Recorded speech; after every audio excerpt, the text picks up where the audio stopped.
բացակայում է, որոշում է կայացվում, որ անձը ինքնաբացարկ հայտնելու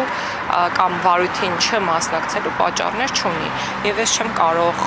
ասել, թե ինչ չափանիշներով է առաջնորդվում Սեդա Սաֆարյանը կամ ինչ չափանիշներով է, ներքին չափանիշների մասին է խոսքը առաջնորդվում օրինակ այլ դատավորը, որը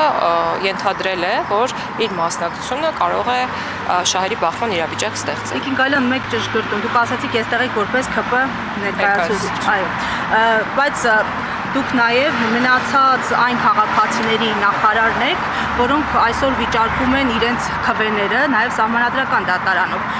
Այս հակասությունը ձեզ չի խանգարում ավելի արդարադատ լինել։ Սովորաբար ասում են արդարադատությունը կույր աչքեր է պահանջում։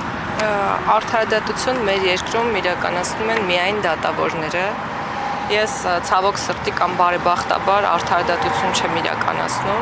Ես առաջնորդում եմ այդ ոլորտում քաղաքականության մշակման աշխատանքները։ Այսինքն արդարադատության ոլորտում քաղաքականության մշակողն եմ կամ մշակողներից մեկն եմ հանդիսանում եւ արդարադատության իրականացման խնդիր իմ առջև դրված չէ եւ չի կարող դրված լինել։ Բայց կարծում եք, որ այդ մնացած քաղաքացիները պետք է նաև ձեզ վրա հույս դնեն։ Ես վստահ եմ, որ քաղաքացիները պետք է ունենան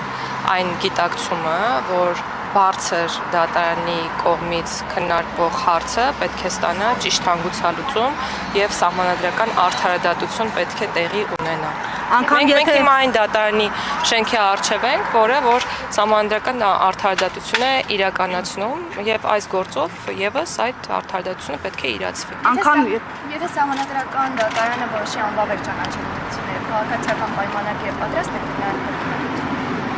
Եթե որոշի ինչ պետք է ինչ ուղղակի դառնի քաղաքացիական պայմանագիրը, իհարկե, եթե սահմանադրական դատարանն այդպես որոշի, մենք պետք է պատրաստ ենք ընտրությունները։